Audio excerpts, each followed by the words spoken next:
شرور أنفسنا ومن سيئات أعمالنا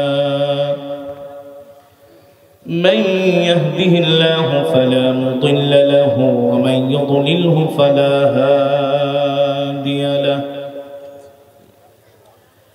ونشهد أن لا إله إلا الله وحده لا شريك له ونشهد أن سيدنا ومولانا محمدًا عبده ورسوله الذي أرسله بالحق بشيرًا ونذيرًا وداعيًا إلى الله بإذنه وسراجًا منيرًا أما بعد فأعوذ بالله من الشيطان الرجيم بسم الله الرحمن الرحيم لقد جاءكم رسول من أنفسكم عزيز عليه ما عنتم حريص عليكم بالمؤمنين رؤوف رحيم فإن تولوا فقل حسبي الله لا إله إلا هو عليه توكلت وهو رب العرش العظيم وقال رسول الله صلى الله عليه وسلم وقال تعالى وقال رسول الله صلى الله عليه وسلم لا يؤمن أحدكم حتى أكون أحب إليه من والده وولده والناس أجمعين فقد قال الله تبارك وتعالى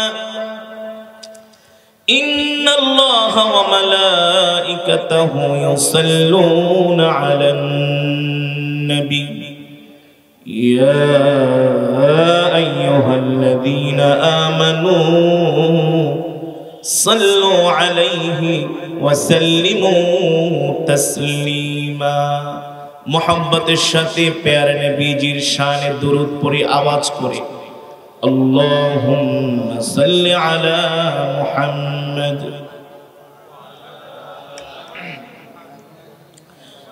كما صليت على إبراهيم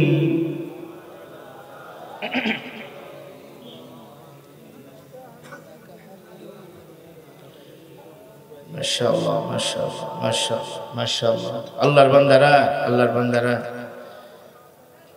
আমরা কি আল্লাহর নবীজির সাথে জান্নাতে থাকতে চাই? হ্যাঁ, একেবারে প্যারা হাবিবের কাছাকাছি থাকতে চাই, যেখানে থাকবেন সাইয়েদনা আবু বকর, ওমর, ওসমান ইবনে আফফান, হযরত আলী কাররামাল্লাহু ওয়াজহা, তাদের সাথে কি আমরা জান্নাতে থাকতে চাই?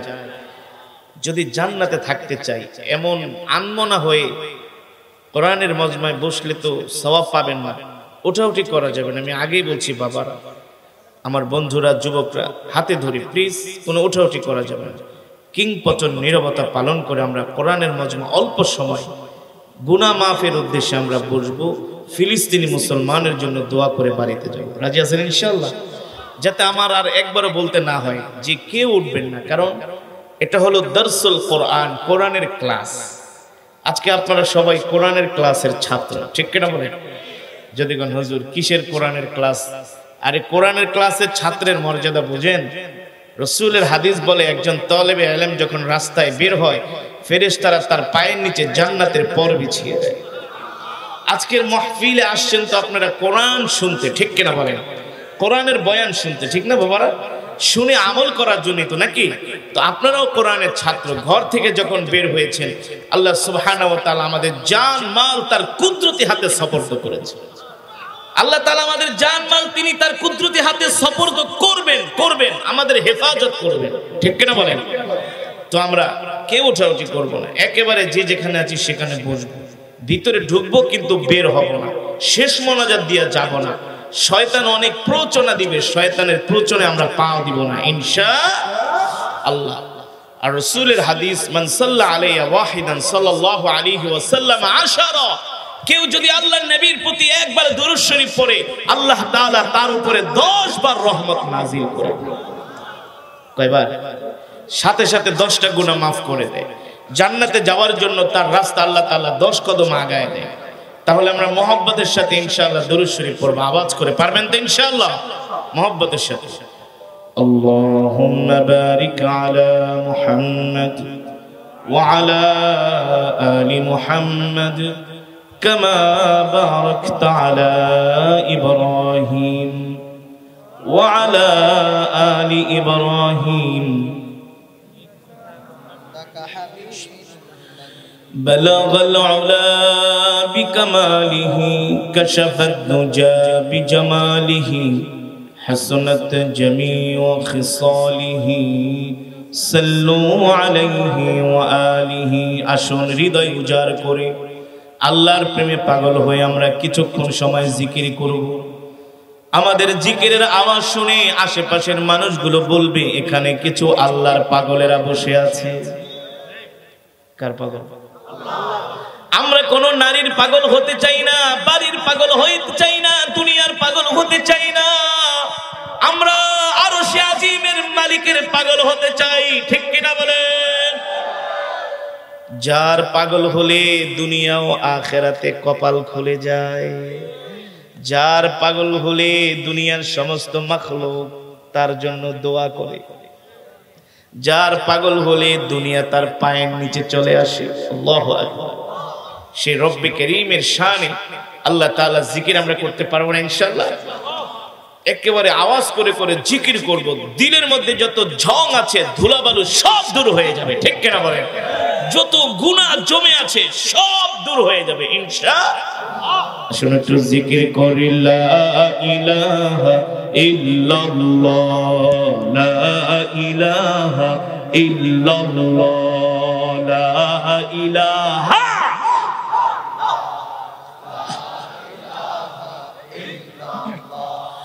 লা ইলাহা ইল্লাল্লাহ, লা ইলাহা ইল্লাল্লাহ, লা ইলাহা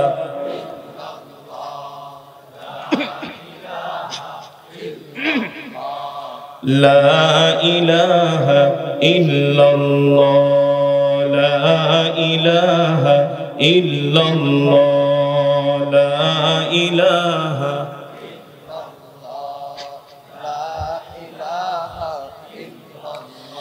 লা ইলাহা ইল্লাল্লাহ মুহাম্মাদুর রাসূলুল্লাহ। মুহাব্বতের সাথে বলি সাল্লাল্লাহু আলাইহি ওয়াসাল্লাম। আলহামদুলিল্লাহ। আল্লাহর পেয়ারা বান্দারা, রব্বে করিমের দরবারে লাখো কোটি শুকর যে মহান মাবুদ, মহান মালিক প্রতিকূল পরিস্থিতির মধ্যে, প্রতিকূল পরিস্থিতি কেন বললাম? এই মাহফিলের চাইতে অনেক মানুষের কাছে, মুসলমানের কাছে নির্বাচনী প্রচারণা অনেক বেশি দামি। ঠিক না ভাই? ঠিক না ভাই? তার ঘরের কাজ দামি, তার বাড়ির কাজ দামি, কিন্তু সব কিছু থেকে রব ফারেক করে আপনাকে আমাকে কোরআনের মজমা এসেছেন, মুমিনের কাছে এটা হলো দামি। মুমিনের কাছে জিকিরের মজমা হলো দামি, কোরআনের মজলিস হলো দামি। ঠিক কিনা বলুন? মুমিনের কাছে কোরআনের মজমা, জিকিরের মজলিসের চাইতে আসমানের নিচে জমিনের উপরে আর কোনো দামি মজলিস নাই। সে কোরআনের মজমায় আপনারা এসেছেন। আল্লাহর বান্দারা, আমি বেশি সময় নিব না, অল্প সময়ে ভূমিকা ছাড়া আমি কিছু আলোচনা করব। আল্লাহ তাআলা আমাদের সকলকে শোনার এবং আমল করার তৌফিক দান করুন। আচ্ছা বলুন, পৃথিবীতে কত কোটি মুসলমান আছে? না, মুসলমান অনলি মুসলমান 250 কোটি। কত কোটি? পৃথিবীতে 250 কোটি মুসলমান, 57টি মুসলিম রাষ্ট্র। কয়টি? 57টি মুসলিম রাষ্ট্র। আল্লাহ নবী সরকারে দো আলম একদিন সাহাবীদের সামনে বয়ান করছেন, রাসূলের চোখ মোবারক দিয়ে ঝরঝর করে পানি পড়ছে। রহমাতুল্লিল আলামিন পূর্ব দিকে তাকিয়ে কান্না করছেন। সাহাবায়ে কেরাম জিজ্ঞেস করলেন, ওগো আল্লাহর নবী, আপনি কান্না করেন কেন, কারণ কি? বলে, শেষ জামানায় আমার কিছু ভাই থাকবে, তারা আমাকে না দেখে, আমার জবানের কথা না শুনে, তারা আমাকে জীবনের চাইতেও বেশি ভালোবাসবে, তাদের জন্য কান্না করছি। রাহমাতুল্লিল আলামিনকে সাহাবীরা বলে, আমরা কি আপনাদের ভাই না? আপনার ভাই না? বলে, না, তোমরা আমার ভাই না, তোমরা আমার সাহাবী, তারা হলো আমার ভাই। আমার এমন কিছু ভাইরা জাহান্নামের দিকে হাসতে হাসতে ধাবিত হবে, ঠিক কিনা বলে? গুনার দিকে হাসতে হাসতে ধাবিত হবে, আর সারা পৃথিবীর কাফের মুশরিক বেঈমানরা তাদেরকে নির্মম ভাবে তাদেরকে হত্যা করবে, শহীদ করবে। আজকে পৃথিবীতে 250 কোটি মুসলমান, 57টি মুসলিম রাষ্ট্র, পৃথিবীর সম্পদের, মুসলমানের সম্পদের অভাব নাই, অস্ত্রের অভাব নাই, সৈন্যের অভাব নাই। যে সাহাবীরা মাত্র 313 জন সাহাবী 1000 কাফেরকে বদরের প্রান্তরে পরাজিত করেছে, ঠিক কিনা বলেন? মাত্র 700 মুসলিম যোদ্ধা উহুদের ময়দানে 2000 কাফেরকে উহুদের ময়দানে পরাজিত করেছে। মাত্র 3000 মুসলিম যোদ্ধা খন্দকের ময়দানে 10,000 কাফেরকে পরাজিত করেছে। মাত্র 3000 মুসলিম বাহিনী ইয়ারমুকে, মুতার প্রান্তরে 2.5 লক্ষ রোমান সৈন্যের বিরুদ্ধে যুদ্ধ করে বিজয় ছিনিয়ে এনেছে। আর আজকে আমরা 250 কোটি মুসলমান থাকা সত্ত্বেও আমরা আজকে মার খাই। কথা বলে, ফিলিস্তিনিদের এই দৃশ্য দেখলে ভাত খেতেও মন চায় না। এই দৃশ্য দেখলে কোনো মুসলমানের যদি কষ্ট না লাগে, তাহলে বুঝতে হবে এটা আসলে এখনো মুসলমান হইতে পারে না, এটা গরু খাওয়া মুসলমান, ঠিক না? আল্লাহর নবী কি বলেছেন? যে সারা পৃথিবীর মুসলমান মুমিনরা হলো একটা দেহ তুল্য, ঠিক কিনা বলেন? এক দেহে, এক অঙ্গে আঘাত লাগলে যেই যেমন পুরো অঙ্গে সেই ব্যথা ছড়িয়ে পড়ে, পৃথিবীর কোন ভূখণ্ড থেকে যদি কোনো মুসলমান কোনো আঘাত পায়, ওই আঘাত যদি 250 কোটি মুসলমানের প্রতিটা রন্ধে রন্ধে পৌঁছে যায়, তাহলে বুঝতে হবে মুসলমানের ঈমান আছে। এই সমাজে আপনাদের গ্রামেও এমন কিছু মুসলমান আছে সবসময় ফিলিস্তিনিদের নিয়ে ব্যস্ত চিন্তায় থাকে, সবসময় নিউজ দেখে, আপডেট দেখে না, আজকে যুদ্ধের কি খবর। যুবক, তোমরা তো এখন ক্রিকেট খেলা নিয়ে হিসাব করো, আর আমরা হিসাব করি কয়টা ইসরায়েলি হারামজাদা মরছে। তোমরা হিসাব করো ক্রিকেট খেলা, ম্যান অফ দ্য ম্যাচ কে পেয়েছে, কে কয়টা রান করছে, কে কয়টা উইকেট পেয়েছে, ছক্কা মেরেছে, 4 মেরেছে। আর আমাদের হিসাব থাকে কয়টা ইসরায়েলি সৈন্য এই পর্যন্ত মরল, কয়টা সাজোয়াজান আজকে ধ্বংস হইল। এগুলো হলো আমাদের হিসাব। আজকে সারা পৃথিবীতে আমরা মার কেন খাচ্ছি? কারণ কি? 250 কোটি মুসলমান আছে, কিন্তু সেই সাইয়েদনা আবু বকর, ওমর, ওসমান, আলীর মতো ঈমানওয়ালা মুসলমান নাই, ঠিক না? খালিদ বিন ওয়ালিদের মতো মুসলমান নাই, ঈমানওয়ালা মুসলমান নাই। ফিলিস্তিনে মুসলমান মরে, আর সৌদি আরবের রাজধানী রিয়াদে মোহাম্মদ বিন সালমান, পৃথিবীর শ্রেষ্ঠ footballer Cristiano Ronaldo, Salman Khan, আফ্রিকার সেই পপ গায়িকা সারিকাকে এনে তারা রিয়াদে, অথচ মাত্র 2000-1500 কিলোমিটার ডিস্টেন্স, 1500 কিলোমিটার দূরে ফিলিস্তিনে গাজ্জাতে মুসলমান মরে, আর রিয়াদের রাজধানী মোহাম্মদ বিন সালমানের অনুসারীরা তারা মহিলাদেরকে নিয়ে, লেডিসদেরকে দিয়ে তারা নাচে আর নৃত্য করে। এরা কি মুসলমান? মুসলমান। পাশে মিশর, মিশর তো আমি থেকেছি, পড়াশোনা করেছি, মিশরের অনেক কিছু আমি জানি। বর্তমান মিশরের যিনি প্রেসিডেন্ট, এটার নাম হলো আব্দেল ফাত্তাহ আল সিসি। এটা হলো নাম্বার 1 হারামজাদা আর আমেরিকার গোলাম। আজকে মুসলমানের রক্ত ঝরে, অথচ আমরা চেয়ে চেয়ে তাকায় তাকায় দেখতেছি, এর চাইতে আমরা বেশি কিছু করছি না, আমরা পারলেও করছি না। কারণ আমাদের ঈমানি শক্তি দুর্বল, আমরা মৃত্যুকে ভয় পাই। কিন্তু রাসূলের সাহাবীরা তারা মৃত্যুকে ভয় পেতেন না, মৃত্যুকে আলিঙ্গন করতেন। মাত্র কয়েকশো সাহাবীর ভয়ে মক্কার কাফেরেরা ঘুমাইতে পারত না। মাত্র কয়েক হাজার সাহাবীর ভয়ে, মাত্র একটা ভূখণ্ড মদিনার ভয়ে রোম পারস্যের বাদশারা রাত্রবেলা ঘুমাইতে পারত না। ঠিক কিনা বলেন? তারা মুসলমানদেরকে ভয় পেত। আজকে আমাদের অবস্থা কেন? আজকে আমাদের অবস্থা কেন এমন হয়েছে? তার কারণ হলো আল্লাহ তাআলা কোরআনুল কারীমের মধ্যে বলছেন, ওমা লাকুম লা তুকাতিলুনা ফি সাবিলিল্লাহি ওয়াল মুস্তাযআফিনা মিনার রিজালি ওয়ান নিসাই ওয়াল উইলদান আল্লাযীনা ইয়াকুলুনা রাব্বানা আখরিজনা মিন হাযিহিল ক্বরিয়াতিয যালিমি আহলুহা واجعل لنا من لدنك وليا واجعل لنا من لدنك نصيرا। আল্লাহ রাব্বুল আলামিন কোরআনুল কারীমের মধ্যে বলছেন, নবী আপনি মুমিনদেরকে বলেন, মুসলমানদেরকে বলেন, ঈমানদারদেরকে বলেন, শুধু ফিলিস্তিনের মুসলমান না, সৌদি আরবের মুসলমান না, কাতারের মুসলমান, জর্দানের মুসলমান, দুবাইয়ের মুসলমানরা, বাংলাদেশের মুসলমান, ভারত পাকিস্তানের মুসলমান, সারা পৃথিবীতে যতটি মুসলিম কান্ট্রি আছে, মুসলমান দেশ আছে, এই কোরআন তো শুধু 1450 বছর আগের জন্য নাজিল হয় নাই। এই কোরআন নাজিল হয়েছে কিয়ামত পর্যন্ত আমাদের সংবিধান হিসাবে। দুনিয়ার সংবিধান লঙ্ঘন করলে যদি তোমার বিরুদ্ধে মামলা হয়, কথা বল, দেখবেন রাজনীতিবিদদের একটা ডায়লগ যে সংবিধান লঙ্ঘন করা যাবে না। রাজনীতিবিদদের একটা কমন ডায়লগ, সংবিধান লঙ্ঘন করা যাবে না, সংবিধানের গায়ে হাত দেওয়া যাবে না। তুমি যদি তোমার হাতে লেখা কাগজে কলমের সংবিধান যদি পরিবর্তন করতে না পারো, হাত দেওয়া না যায়। 30 পারা কোরআন হলো আল্লাহ তাআলার পক্ষ থেকে 250 কোটি মুসলমানের সংবিধান। মুসলমানের সংবিধানের নাম হলো গোটা 30 পারা কোরআন। যে সংবিধান কাটা ছিঁড়া সংযোজন বিয়োজন করার পৃথিবীর কোন কবি, সাহিত্যিক, দার্শনিকের ক্ষমতা নাই। যে সংবিধানের শুরুতেই লেখা আছে যালিকাল কিতাবু, বাবারা ভালো করে বয়ানটা শুনেন, রাজি আছেন তো ইনশাআল্লাহ? আমি করব আজ, আপনারা দিবেন আওয়াজ ইনশাআল্লাহ।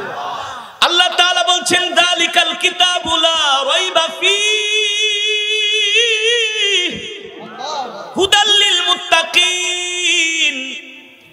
আল্লাহ তাআলা বলেন এই সংবিধানটা যে আমি তোমাদেরকে দিলাম, শোনো শোনো, আমি তোমাদেরকে যে সংবিধান দিছি শুরুতেই আমি আল্লাহ বলে দিলাম এই সংবিধানে কোনো ভুল নাই, ভুলের অবকাশও নাই। আর এই সংবিধান হলো তোমাদের জন্য পথ প্রদর্শক, তোমাদের গাইডলাইন, তোমাদের গাইডবুক।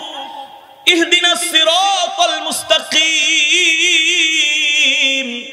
এই সংবিধান তোমাকে সিরাতের মুস্তাকিমের পথ দেখাবে, জান্নাতের পথ দেখাবে। ঠিক কিনা বলেন?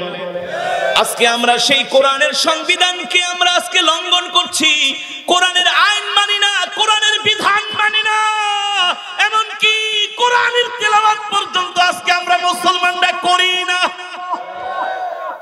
নাই? আপনাদের এলাকায় কয়টা ঘরে সকাল সন্ধ্যা কোরআন তেলাওয়াত হয়?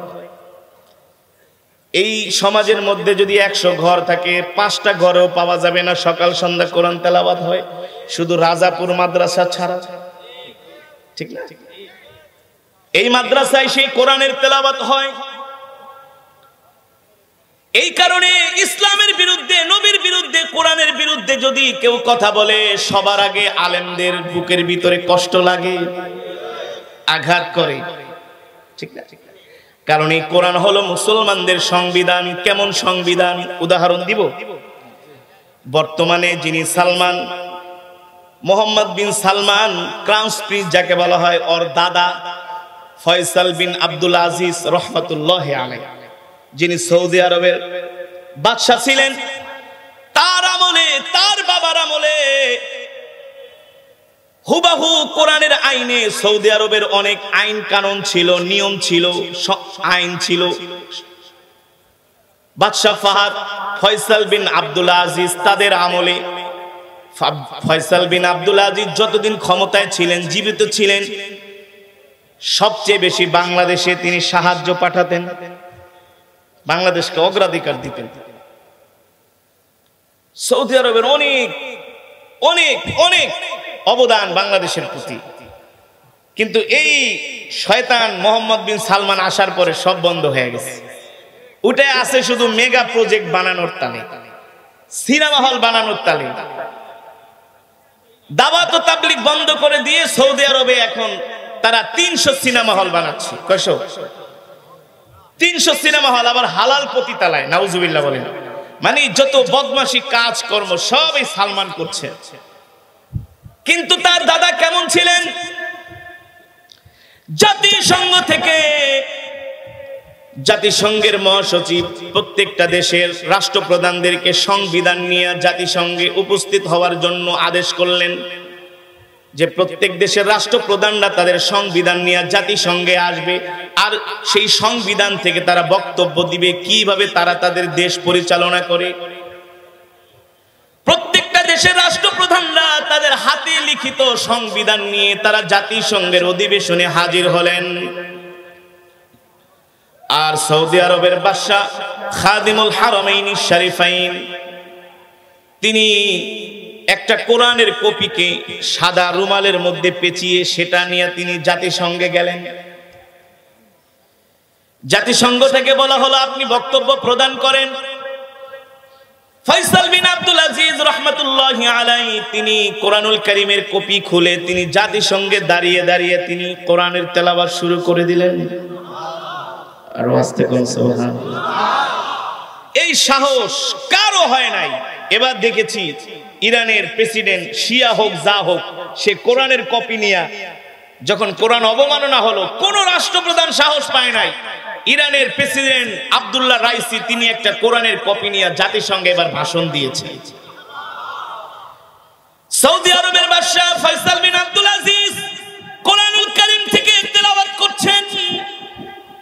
জাতিসংঘের মহাসচিব বললেন, মাননীয় সৌদি আরবের বাদশা, আমি তো আপনাকে আপনার সংবিধান থেকে বক্তব্য দিতে বলেছি, আপনার কোরআন থেকে না, ধর্মীয় গ্রন্থ থেকে না।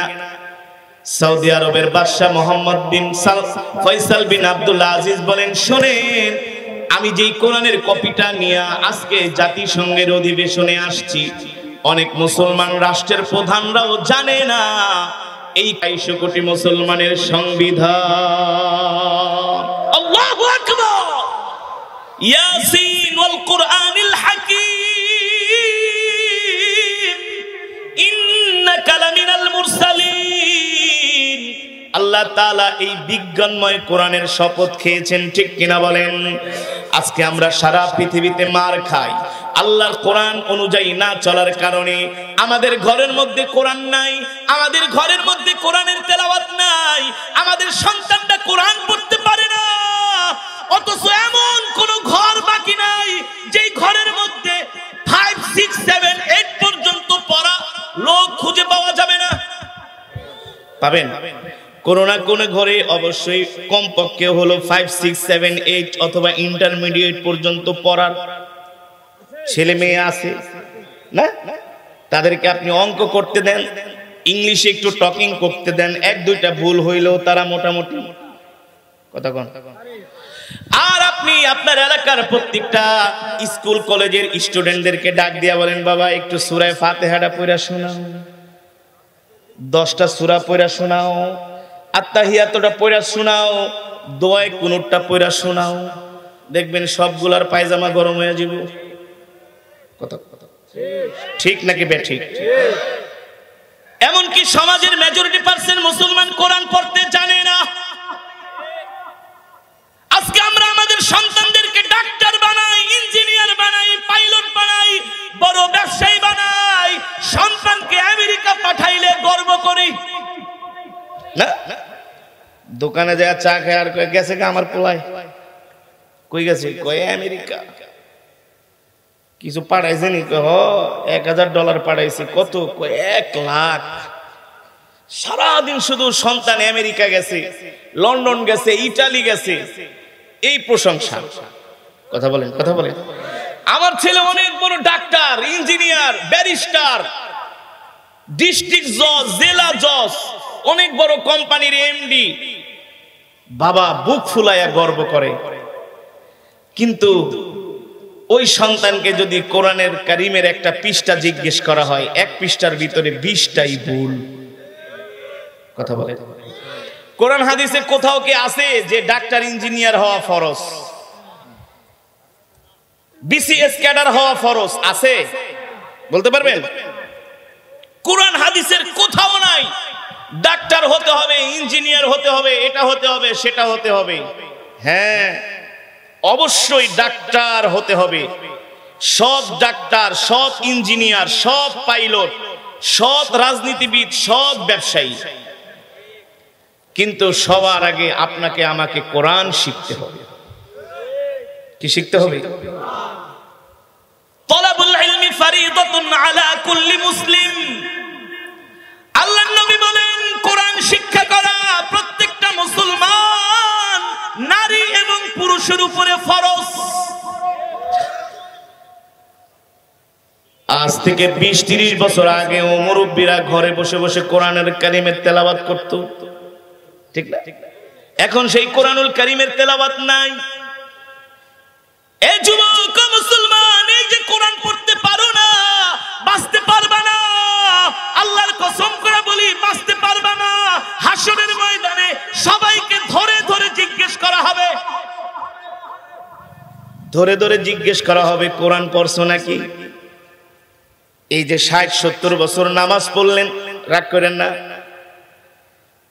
60-70 বছর নামাজ পড়লেন, নামাজ ভঙ্গের কারণ কয়টি?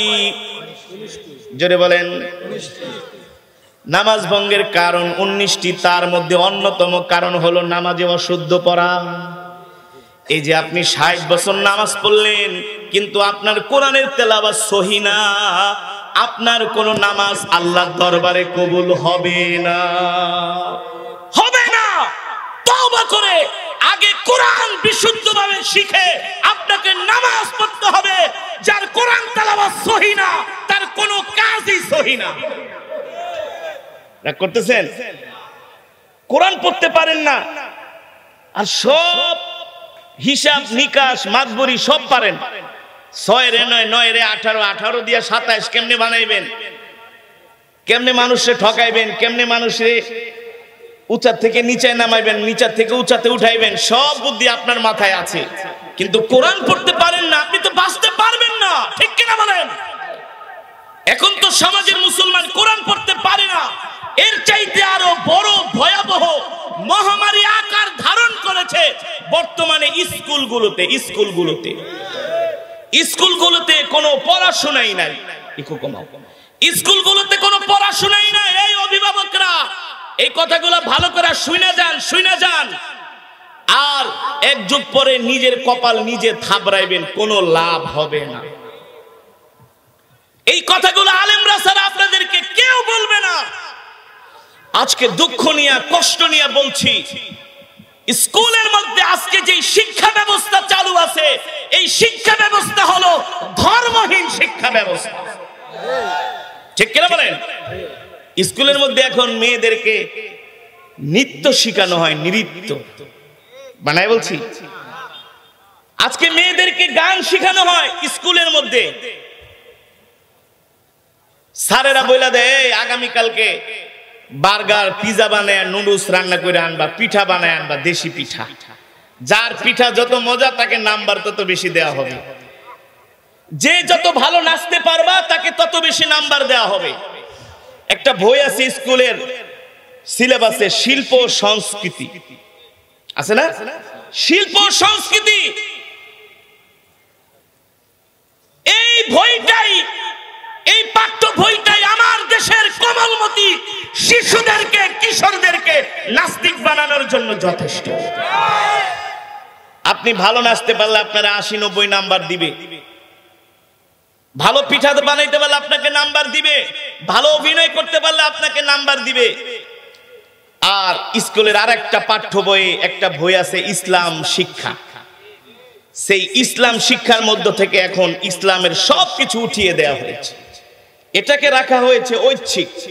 আপনি পরীক্ষা দিলেও পারেন, না দিলেও পারেন, এটা নিয়ে কোনো জোর জবরদস্তি নাই। অথচ আগে আমাদের কি দরকার ছিল? তালাবুল ইলমি ফরিদাতুন আলা কুল্লি মুসলিম। আগে আমাদের স্কুল কলেজের ছেলেদেরকে ধর্মীয় শিক্ষা দেওয়ার দরকার ছিল, ঠিক কিনা বলেন?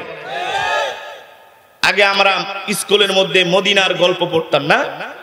ইসলাম শিক্ষার মধ্যে মদিনার গল্প, 4 খলিফার গল্প, তারপরে মানুষের সাথে কিভাবে আচরণ করতে হবে, ব্যবহার করতে হবে, এগুলো আমাদের ইসলাম শিক্ষা বইয়ের মধ্যে ছিল। এখন এগুলো সব উঠিয়ে দেওয়া হয়েছে। ইসলাম শিক্ষা বলতে এখন আর স্কুলে কোনো ইসলাম শিক্ষা নাই। ইসলাম শিক্ষা না থাকার কারণে আমাদের সন্তানরা দিন দিন বেয়াদব হয়ে যাচ্ছে, মাদকাসক্ত হয়ে যাচ্ছে। 6-7 এর ছেলেরা এখন ওপেন রাস্তায় দাঁড়িয়ে দাঁড়িয়ে সিগারেট খায়। মিথ্যা কথা বলছি? 6-7 এ পড়ে 6-7 জন মিলে এক প্যাকেট সিগারেট কিনা রাস্তায় দাঁড়ায় দাঁড়ায় খায়। যদি কোনো এই সিগারেট খাসকে আপনার বাবার টাকা দিয়া খাই না। চুলের এমন কাটিং, চুলের এমন কাটিং, সেলুনে জায়গায় কেচিটা লন, আমার একটা নেইমারের কাটিং দিয়া দেন, একটা মেসির কাটিং দিয়া দেন, সালমান খানের কাটিং দিয়া দেন, শাহরুখ খানের কাটিং দিয়া দেন। বানায় বলছি, বানায় বলছি। এগুলো কি? এই কারণেই তো আজকে ছাত্ররা শিক্ষককে পর্যন্ত বাথরুমের ভিতরে তালা মেরে রাখে। বানায় বলছি। কলেজ ইউনিভার্সিটিতে ছাত্র জায়গায়, স্যার পরীক্ষা যা দে না দে নাম্বারটা কিন্তু ঠিক মতো দিয়া দিয়েন। কে? আমি কিন্তু স্যার অমুকের ছেলে। কথা কইবেন ওখানে বাইর করে কিন্তু একটা মাইরা দিন। পরীক্ষার টাইম শেষ, আসে 20 মিনিট লেট করে, ঢুকতে না দিলে আর উল্টা দারোয়ানরে মারে। লাস্ট পর্যন্ত প্রিন্সিপালের গায়েও হাত দেয়, ঠিক কিনা বলেন? কারণ কি? আমাদের সন্তানগুলো এমন বেয়াদব হওয়ার কারণ কি? অথচ এই যে রাজাপুর মাদ্রাসায় একটু আয়সা দেখেন, আমরা যখন মাদ্রাসায় পড়তাম আমাদের উস্তাদদেরকে আমরা কেমন খেদমত করতাম, কেমন সম্মান করতাম। উস্তাদ বের হওয়ার আগে তার জুতাটা সোজা করে দিতাম। উস্তাদ রাস্তা দিয়ে গেলে তার মাথায় আমরা ছাতা ধরতাম। কথা বল। উস্তাদ খেতে বসলে তার পানি, তার খাবার আগায় দিতাম, উস্তাদের বিছানাটা করে দিতাম। আজকে আমাদের সন্তানগুলো শিক্ষক মানে না, মা বাবা মানে না, মুরব্বী মানে না। এর কারণ হলো ইসলাম শিক্ষা থেকে আমরা দূরে সরে গিয়েছি, ঠিক কিনা বলেন? বাদশাহ আলমগীরের নাম শুনেছেন? যিনি ছিলেন মুসলিম বিশ্বের জন্য অনেক বড় নেয়ামত। বাদশাহ আলমগীর, যিনি 11 খণ্ডের ফতুয়ায়ে আলমগীরি লিখেছিলেন, বাদশাহ আলমগীর রহমতুল্লাহ আলাইহি। এই বাদশাহ আলমগীর তার সন্তানকে পড়ানোর জন্য একটা শিক্ষক রাখলেন, আলেম রাখলেন, আলেম মোল্লা জিয়ুন রহমতুল্লাহ আলাইহি। তো বাদশাহ আলমগীর তার ছেলেকে নিয়ে ওস্তাদের কাছে বলছে, ওস্তাদ আপনি আমার ছেলেটাকে দ্বীন শিখাবেন, কোরআন হাদিস শিখাবেন। তো বাদশাহ তার ছাত্রটাকে এত ভালো করে পড়ায়। একদিন বাদশাহ মনে মনে ভাবে, দেখি আমার ছেলেটাকে ওস্তাদ কি পড়ায়, আজকে আমি নিজে যেয়ে অবজারভেশন করব। বাদশাহ আলমগীর তার রাজপ্রাসাদ থেকে বের হয়েছে তার ছেলেকে কি পড়ায় এটা দেখানোর জন্য। তো নামাজের সময় হয়ে গেছে, শিক্ষক মোল্লা জিয়ুন রহমতুল্লাহ আলাইহি ওই আলমগীর বাদশাহ তার ছেলেকে বলে, বাবা 1 লোটা পানি নিয়ে আসো, আমি একটু ওযু করব, নামাজ পড়ব। তো নামাজের সময় হয়ে গেছে। তো ওই বাদশার ছেলে ওস্তাদ বলতেছে, তুমি পানি ঢালো আর আমি ওযু করি। তো ছাত্র উপর থেকে পানি ঢালছেন আর ওস্তাদ ওযু করছেন। ছাত্র পানি ঢালছে, ওস্তাদ তার নিজের হাত দিয়েই তার পা পরিষ্কার করছেন, ধুইতেছেন। দূর থেকে দাঁড়ায়া বাদশাহ আলমগীর রহমতুল্লাহ আলাইহি এই দৃশ্য যখন দেখলেন, তিনি প্রচন্ড ভাবে রাগ করলেন।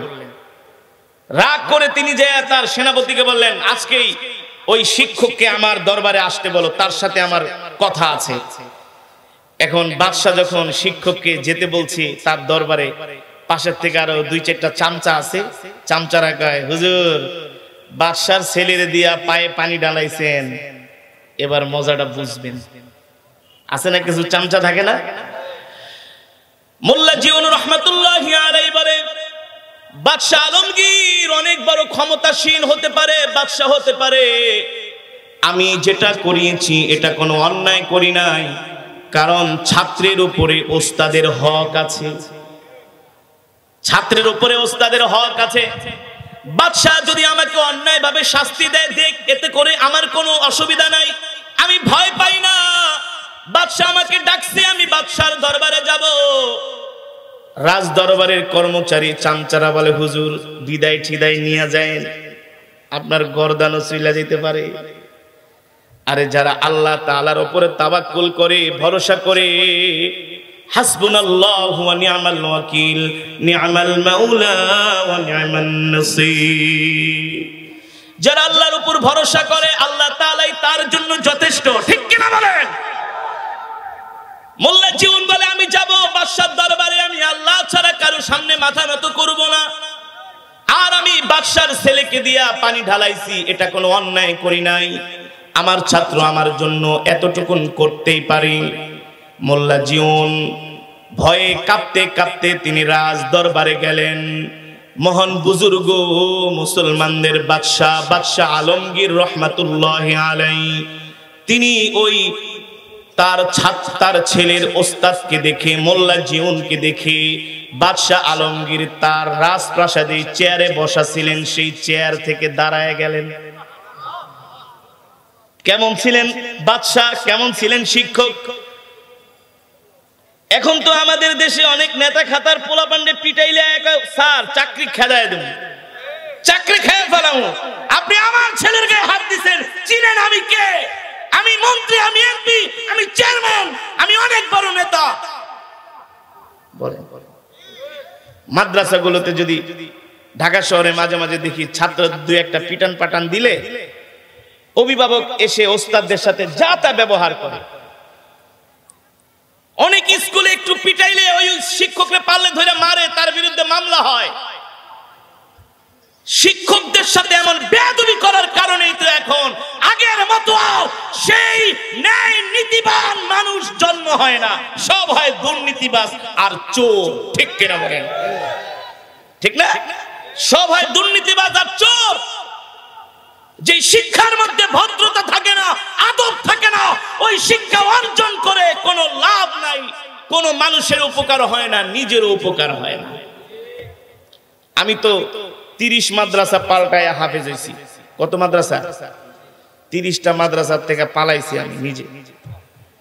কয়টা পালাই মনে হয়, যে পিডান পিড়াই তো ছোটবেলায়, এখন তো একটু মাইট দৌড় মাদ্রাসায় কমছে। আগে তো মনে করেন 40 কেজি ওজনের ডান্ডা বেরি লাগাইছে। আর আমার রাখতো সবসময় টার্গেটে, হুজুরি এই এটারে বাইরেতে দিস না। তা আমার বাপে আবার যে হুজুরে কইতো, হুজুর গোস্ত আপনার হাত দিয়ে আমার। আমি কি এটা আবার কোন কথা? এটা কি মগের মুল্লুক নাকি? গোস্ত হুজুরের মানে আল্লাহ কইয়া যাওয়ার পরে হুজুরের ধাম ধুমাই শুরু করতো। পরে বাসায় যাইয়া দিলাম বিচার, এটা কোনো কথা? ওস্তাদরে যায় এক গোস্ত আপনার হাত দিয়ে আমার, এটা আবার কেমন কথা? তো পিটাইতো আর মাদ্রাসা থেকে পালাইতাম। 30 মাদ্রাসা পাল্টায়া তারপরে হাফেজ হয়েছি। কোনদিন ওস্তাদ এত মেরেছে, ওস্তাদ আমার উপরে জুলুম করেছে আমি বুঝতেছি, কিন্তু কোনদিন ওস্তাদের মুখের দিকে তাকায় একটা কথাও বলি নাই, একটা কথাও বলি নাই, তাকায়ও নাই। এক ওস্তাদের সাথে দেখা হয়েছে, আমগো এলাকায় ভাড়া থাকে। কিরে মারছিলাম মনে আছে? হুজুর মনে আছে মানে আপনার মায়ের তো আমার জন্য রহমত হয়েছে, এই মাইন না দিলে তো আমিও পথভ্রষ্ট হয়ে যেত। ঠিক কিনা বলেন? ওস্তাদ যে ছাত্রদেরকে শাসন করে, এটা অনেক বড় রহমত, অনেক বড় রহমত। এই কথাগুলো আপনাদেরকে কেন বলছি আর একটু পরে বুঝবেন। বয়ানের শেষে আমি বলছি, কেন বলছি, স্কুল কলেজ ইউনিভার্সিটিতে তো আমরা পড়াইতে নিষেধ করি না, অবশ্যই পড়াবেন, অবশ্যই পড়াবেন, হাজারবার পড়াবেন, কিন্তু আগে ধর্মীয় শিক্ষাটা দিতে হবে। আগে সকালবেলা ফজরের পরে প্রত্যেকটা মসজিদ থেকে মক্তব হতো, মক্তব, ঠিক না? এই মক্তবগুলো এখন বন্ধ হয়ে গেছে। সরকারের উচিত নীতিমালা করে বাধ্যতামূলক আগে মুসলমানের সন্তানদেরকে মক্তবে পাঠাতে হবে, আর নইলে প্রতিটা স্কুলে 1 ঘন্টা শুধু কোরআন হাদিসের উপরে ধর্মীয় জ্ঞান প্রত্যেকটা ছাত্রকে দিতে হবে, নীতি নৈতিকতা শেখাতে হবে, ঠিক কিনা বলেন? আজকে 6, 7, 8 এর পোলাপানের পকেটে সিগারেটের প্যাকেট পাওয়া যায়, ঠিক না? কাউকে মানে না, বেপরোয়া। আগে তো এমন ছিল না, আজকে এমন এখন কেন হলো? 30, 20, 10, 15 বছরে পরিবর্তন কেন হলো? এর কারণ হলো আমরা একেবারে ধর্মীয় শিক্ষাটাকে বাদই দিয়ে দিয়েছি। অনেক অভিভাবকের ভয়ে ছাত্রদেরকে, ওস্তাদরা, শিক্ষকরা এখন শাসনও করতে চায় না, ভয় পায়, কোন বিপদ আবার কান্দে আনুন। অথচ বাদশাহ আলমগীর রহমাতুল্লাহি আলাইহি কেমন ছিলেন মুসলমান? মোল্লা জিউন কাঁপতে কাঁপতে ভীত সন্ত্রস্ত হয়ে বাদশার দরবারে গেলেন। বাদশাহ ওস্তাদকে দেখা তিনি তার নিজের চেয়ারটা ছেড়ে দিলেন, নিজের চেয়ারটা ছেড়ে দিলেন। এখন ওস্তাদ মনে মনে কয়ে, কিরে চামচারা বলল কি আর হইতেছে কি? চামচারা কইছে তো যে বিদায় ঠিদায় নিয়ে যায়। বাদশার ছেলেরে দিয়া পানি ডালাইছেন, এই অপরাধে আপনার শাস্তিও হতে পারে, ঠিক না? ওস্তাদ মনে মনে ভাবে, কি হলো? বাদশা আমার সাথে এত সুন্দর আচরণ করতেছে, এত সুন্দর ব্যবহার করছে, কারণটা কি? এবার বাদশাহ আলমগীর রহমাতুল্লাহি আলাইহি ওই ওস্তাদকে বলতেছেন, হুজুর আমি আপনাকে কয়েকটা প্রশ্ন করি, মেহেরবানি করে উত্তর দিবেন। কি প্রশ্ন জেহাপনা বলেন? হুজুর 1 নম্বরে, আমি তো আমার সন্তানটাকে আপনার কাছে দিয়েছি দ্বীন ইলম শিক্ষা করার জন্য। মোল্লা জিউন বলে, আমি তো আপনার সন্তানকে অনেক সুন্দর করে কোরআন শিখাই, দ্বীন শিখাই, ইলমে দ্বীন শিখাই, সে তো অনেক পাণ্ডিত্য অর্জন করেছে। এবার দ্বিতীয়বার বাদশা বলতেছেন, হুজুর শোনেন, আমি তো আমার সন্তানকে আপনার কাছে বেয়াদব বানানোর জন্য দেই নাই, আদববান বানানোর জন্য দিয়েছি। কথাটা কত বড় মারাত্মক! একজন অভিভাবক এসে যদি শিক্ষককে বলে, আমি আমার সন্তানকে আপনার কাছে তো বেয়াদব বানানোর জন্য দেই নাই, আদববান বানানোর জন্য দিয়েছি, আপনি আমার সন্তানকে কি আদব শিখিয়েছেন? মোল্লা জিউন জিহ্বায় কামড় দিয়া বলে, ভাই জেহাপনা আপনি কি বলছেন? আমি আপনার সন্তানকে বেয়াদবি শিক্ষা দিচ্ছি, মানে আদববান বানাইতে পারি নাই। বলে, হুজুর কিছু মনে করবেন না, আমি গতকাল সন্ধ্যায় আমি আপনার কামরার কাছে গিয়েছিলাম, আমি দেখছি আমার সন্তান তার হাত দিয়া আপনার পায়ের মধ্যে পানি ঢালতেছে। হুজুর এই দৃশ্যটা দেখে আমি এত কষ্ট পেয়েছি। মোল্লা জিউন বলে, আপনি কেন কষ্ট পেয়েছেন? বাদশা আলমগীর বলে, আমি চেয়েছিলাম দিল থেকে আমার সন্তান শুধু আপনার হাতে আর পায়ে ওজুর পানি ঢালবে না, তার হাত দিয়া আপনার হাত আর পাটাকে মুড়িয়ে দিবে। আমি চেয়েছিলাম আমার সন্তান আপনার হাত পা তার হাত দিয়া ধুয়ে দিবে, আপনার পাটা মুছিয়ে দিবে, আমি এমন আদববান চেয়েছিলাম। মোল্লা জিউন চেয়ার থেকে বসেছিলেন, দাঁড়ায় গেলেন, বাদশার চোখের দিকে তাকায় বললেন, আজ থেকে চির উন্নত হলো শিক্ষা গুরুর শির, সত্যি তুমি মহান উদার বাদশা আলমগীর, ঠিক কিনা বলেন? এ কারণে মুসলমান, কোরআনের শিক্ষা যদি না দেওয়া হয়, ওহির শিক্ষা যদি না দেওয়া হয়, রাসূলের হাদিসের শিক্ষা, দ্বীনের শিক্ষা যদি না দেওয়া হয়, তুমি যত বড় ডাক্তার হও, ইঞ্জিনিয়ার হও, পাইলট হও, যত বড় পিএইচডি করো, ডক্টরেট করো, তোমার এই শিক্ষা আল্লাহর কাছে চাইরানারও দাম নাই। আর সেই শিক্ষা হলো কোরআনের শিক্ষা। প্রত্যেকটা মুসলমানকে কোরআন শিখতে হবে, প্রত্যেকটা ঘর থেকে কোরআনের তেলাওয়াত জারি হবে, প্রত্যেকটা মুসলমান কোরআন শিখবে, কোরআন পড়বে। যখন প্রত্যেকটা ঘরের মধ্যে সকাল সন্ধ্যা কোরআনের তেলাওয়াত জারি হয়ে যাবে, ওই ঘর শুধু ঘর থাকবে না, ওই ঘর আল্লাহর জান্নাতের টুকরায় পরিণত হয়ে যাবে। ঠিক কিনা বলেন? আল্লাহর নবী নিজেও কোরআন পড়তেন, সাহাবীরা সকাল সন্ধ্যা কোরআন পড়তেন, সব সময় কোরআন পড়তেন। কোরআন আল্লাহর জবানের কালাম, কোরআন আল্লাহর জবানের কালাম। আজকে আমরা দেখতেছি দুনিয়াতে আমাদের অনেক সাথী আছে, সঙ্গী আছে, মা আছে, বাবা আছে, ভাই আছে, বোন আছে, কত কাছের বন্ধু বান্ধব আছে। ও যুবক ও মুসলমান, আমাদের চোখ যখন, দুইটা চোখ যখন বন্ধ হয়ে যাবে, তখন আমরা আশেপাশে কোনো আপন সঙ্গী খুঁজে পাবো না। ঠিক কিনা বলেন? আল্লাহ রাসূলের হাদিস, এ সাহাবীরা আমার উম্মতকে বলে দিও, আমার উম্মত যদি সহজে জান্নাতে যেতে চায়, আমার উম্মত যদি সহজে জান্নাতে প্রবেশ করতে চায়, তাহলে যেন তারা আল্লাহর কোরআন শিখে, আল্লাহর কোরআনের তেলাওয়াত করে। ইদা উদিআল মাইয়িতু ফি কবরিহি জাআল কুরআনু ইনদা রাসিহি।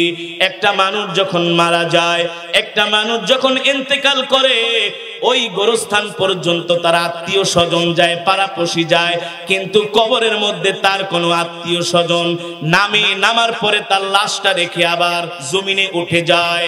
ওই কবরের মধ্যে তার কোনো আপন সাথী নাই, সঙ্গী নাই, কেউ কবরে যাওয়ার ক্ষমতা রাখে না। আল্লাহর নবী বলেন, ইদা উদিআল মাইয়িতু ফি কবরিহি জাআল কুরআনু ইনদা রাসিহি। কেউ যদি দুনিয়ার জমিনে আল্লাহর কোরআন শিখে, সেই কোরআন অনুযায়ী আমল করে, সকাল সন্ধ্যা কোরআন তেলাওয়াত করে, ফজরের পরে কোরআন পড়ে, মাগরিবের পরে কোরআন পড়ে, এশার নামাজের পরে যদি সূরা মুলকের আমল করে, সূরা মুলক বলে যে আমাকে প্রতিদিন আমল করবে, আমাকে তেলাওয়াত করবে, তার ইন্তেকালের পরে আমি সূরা মুলক তাকে জান্নাত পর্যন্ত পৌঁছে দিব। সূরাতুল মুলক কোরআনুল কারীমের 30-29 পারা একটা সূরা, প্রথম সূরা সূরাতুল। কেউ যদি এশারের নামাজ আদায় করে সূরা মুলক পড়ে যদি ঘুমায়, প্রতিদিন মৃত্যুর আগ পর্যন্ত সূরা মুলক বলে, তার ইন্তেকালের পরে যদি আল্লাহ তাকে জান্নাত না দেয়, আমি সূরা মুলক আল্লাহর সাথে ঝগড়া করব, আল্লাহ আপনি কেন জান্নাত দিবেন না? তাহলে এই কোরআন পড়লে আমরা দুনিয়াতেও শান্তি পাবো, আখিরাতেও শান্তি পাবো। এই কারণে আজকের মাহফিলে যারা আসছেন, এখনো যারা কোরআন পড়তে পারেন না, আজ থেকে আমরা ওয়াদা করব কোরআন শিখতে হবে, নিজেও কোরআন শিখবো, সন্তানদেরকেও কোরআন শিখাবো।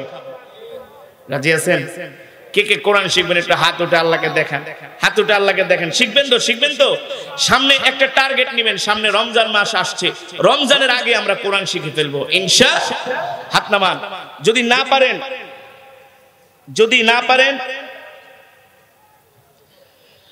না পারেন, এই যে রাজাপুর মাদ্রাসায় আসবেন, অনেক হাফেজে কোরআনরা আছে, তাদের কাছে কোরআন শিখবেন। অনেক ছোট ছোট হাফেজরা আছে, তাদের কাছে এসে কোরআন শিখবেন। কোরআন ছাড়া উপায় নাই, কারণ আপনার নামাজই হবে না। আজকে বাংলাদেশের সবচেয়ে বড় সমস্যা, বাংলাদেশের মুসলমান কোরআনই পড়তে পারে না।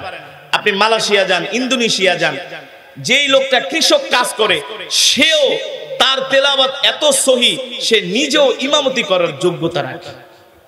বর্তমান মালয়েশিয়ার যিনি প্রেসিডেন্ট আনোয়ার ইব্রাহিম, তিনি নিজে অনেক সময় নামাজের ইমামতি করেন। আর আমাদের প্রেসিডেন্টে সূরা ফাতিহা কইতে গেলে হের অবস্থা 12টা বেজে যাবে। ঠিক কিনা বলেন? হ্যাঁ, সহি করে কোরআন শিখতে হবে, নিজেও শিখবেন, ঘরওয়ালিদেরকেও শিখাবেন, কারণ কোরআন শিক্ষা করা ফরজ, কোনো উপায় নাই। আজকে যুব সমাজ ডাক্তারি পরে, ইঞ্জিনিয়ার পরে, পড়তে পড়তে চোখের নিচ দিয়ে কালো করে ফেলেছে, অথচ কোরআন পড়তে পারে না। এর চাইতে আর লজ্জার দুঃখের কিছু হতে পারে না। ঠিক কিনা বলেন? আর যে মাদ্রাসার উদ্যোগে মাহফিল, রাজাপুর মাদ্রাসা, এই মাদ্রাসায় আপনার সন্তানদেরকে ভর্তি করাবেন, এই মাদ্রাসায় আপনার ছেলে মেয়ে ছেলেদেরকে ভর্তি করাবেন, হাফেজে কোরআন বানাবেন। আপনি যখন ইন্তেকাল করবেন, আপনার সন্তান যখন আপনার কবরের কাছে দাঁড়িয়ে দোয়া করবে, রব্বির হামহুমা কামা রব্বায়ানি সগীরা, বুলেটের গুলি মিস যেতে পারে, সন্তানের দোয়া মিস যায় না। আপনার ইন্তেকালের পরে আপনার সন্তান আপনার কবরের কাছে দাঁড়ায় দাঁড়ায় সূরা ইয়াসিনের তেলাওয়াত করবে। আরে কি রেখে যাচ্ছেন? ডাক্তার ইঞ্জিনিয়ার বানায় যাচ্ছেন, সাথে কোরআনটাও শিখায় যায়। ডাক্তার ইঞ্জিনিয়ার হওয়ার পাশাপাশি আপনার ছেলে আপনার কবরের পাশে দাঁড়ায় কোরআন পড়বে, ঠিক কিনা বলেন? আর যদি না পড়ান তাহলে কবরে সর্বপ্রথম এর শাস্তি আপনাকে ভোগ করতে হবে। আল্লাহ তাআলা ধরবে, তুমি তোমার সন্তানকে আগে কেন কোরআন শিখাও নাই? কারণ কোরআন শিক্ষাটাকে তো আমি ফরজ করেছিলাম। সন্তানকে হাফেজ বানাবেন, একজন হাফেজ 10 জনকে জান্নাতে নিয়ে যাবে, সুবহানাল্লাহ। যাদের জন্য জাহান্নামের অর্ডার হয়ে গেছে, যাদের জন্য জাহান্নামের অর্ডার হয়ে গেছে, এমন 10 জনকে সুপারিশ করে জান্নাতে নিয়ে যাবে। তাহলে আমরা আমাদের সন্তানদেরকে আলেম বানাবো তো ইনশাআল্লাহ, হাফেজ বানাবো তো ইনশাআল্লাহ। অবস্থা ভালো না, অবস্থা খুব খারাপ। এখনকার যুব সমাজ তারা মাদকাসক্ত হয়ে যাচ্ছে, নেশা অ্যাডিক্টেড হয়ে যাচ্ছে ধর্মহীন শিক্ষানীতির কারণে। আবার স্কুলের মধ্যে যদি ধর্মীয় শিক্ষাটা টাইট করে রাখতো, একেবারে বাধ্যতামূলক ধর্মীয় শিক্ষা নিতেই হবে, এছাড়া কোনো উপায় নাই। 100 নম্বরে ধর্মীয় শিক্ষা, ধর্মের পড়া না পারলে যদি স্যারেরা পিটাইতো তাহলে আমাদের ছাত্রদের এত অধপতন হতো না। এই কারণে কমসে কম সন্তানদেরকে কোরআন শিখাবেন, যাতে সূরা ইয়াসিন পড়তে পারে, কয়েকটা পারা যাতে সহি করে পড়তে পারে, আপনার কবরের পাশে দাঁড়ায় দোয়া করতে পারে। এমন করে আমরা আমাদের সন্তানদেরকে কোরআন শিখাবো, দ্বীন শিখাবো, আমরা নিজেরাও কোরআন শিখবো। আল্লাহ তাআলা আমাদের সকলকে তৌফিক দান করুন, বলি আমিন। আরেকটা কথা বলি, আমরা মোনাজাত দিব। বিশেষ করে এখন ফিলিস্তিনে যুদ্ধ হচ্ছে, এই মুহূর্তে আমরা কি করতে পারি? অনেকে প্রশ্ন করে, হুজুর আমরা কি করতে পারি এই মুহূর্তে? এই মুহূর্তে তো আমাদের করণীয় ছিল তাদেরকে অস্ত্র দেওয়া, সৈন্য দেওয়া। যদি সেটা নাও দিতে পারি, আমরা তাদের পণ্যগুলো বর্জন করব। আমেরিকান ইসরায়েলের যত পণ্য আছে, যাতে তাদের যত প্রোডাক্ট আছে বাজারে, ইউনিলিভারের প্রোডাক্ট, ডাব সাবান, ডাব শ্যাম্পু, লাইফ বয় গোল্ড, তারপরে লাক্স সাবান, এই সমস্ত Coca Cola, Pepsi, 7 up, Fanta, Mirinda, আমরা এই পণ্যগুলো বয়কট করব। রাজি আছেন ইনশাআল্লাহ? এই পণ্যগুলো বয়কট করার কারণে কি হচ্ছে? ইহুদি, ইসরায়েল, আমেরিকার বিলিয়ন বিলিয়ন ডলার তাদের ক্ষতি হচ্ছে। এ কারণে আমরা তাদের পণ্যগুলো বয়কট করব। আল্লাহ তাআলা আমাদের সকলকে কবুল করুন, বলি আমিন।